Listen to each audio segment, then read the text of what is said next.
Hello, hello mga bebs! At ito nga ang kaganapan ngayong linggo dahil nakatoka ako ngayon at invited ako dahil isa ako sa ninang, isa ako sa napili. Kaya naman magluluto muna ako bago ko umalis at ihahatid muna si Junaki sa kanyang trabaho.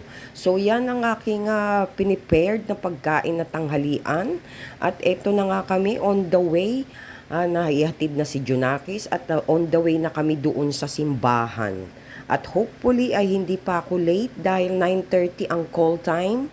So 9:16 ako dumating mga bebs at naririnig ko merong pang misa kaya naman tumambay muna ako dito sa plaza. At tumawag nga si Beshi, andun na pala sila nagsiseminar. At eto nga dali-dali akong nagpunta at eto siya, kanina pa pala siya. Akala ko late sila, yung pala ako. At ito ang ongoing seminar para sa mga ninang at mga magulang ng mabibinyagan. So after niyang seminar na yan, mga by 10:30 or 11 ay magi-start na ang binyagan. So eto nga naglalakad na kami papunta doon sa simbahan at iyan ang aking kumare.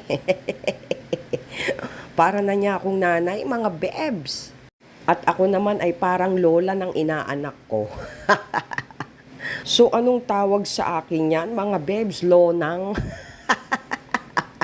This is a mass baptismal, mga bebs. Kaya maraming magulang at mga ninang ang mga naglalakad dyan. Hindi namin na solo baptismal yan. So ayan ang mga mga nakapwesto na sa kanilang upuan. Saan ka nakakita, mayroon pang electric fan. Kinulang ang electric fan dito sa loob ng simbahan dahil sobrang Janet, mga beb. Sheesh! At yan nga ay ang aming kandila. Hopefully, wag kaming magkasulian. At ito ngang si Beshi, panay kaw-kaw sa bag niya.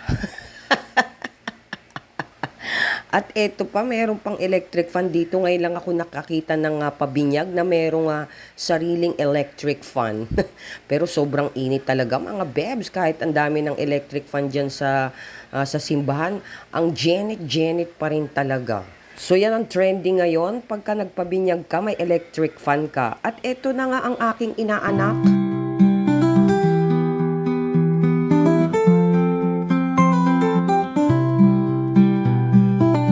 At eto naman si Totoy Bibo, ang aming videographer and photographer. Fresh from Abu Dhabi. O yung ginamos ko, kailan mo dadalhin?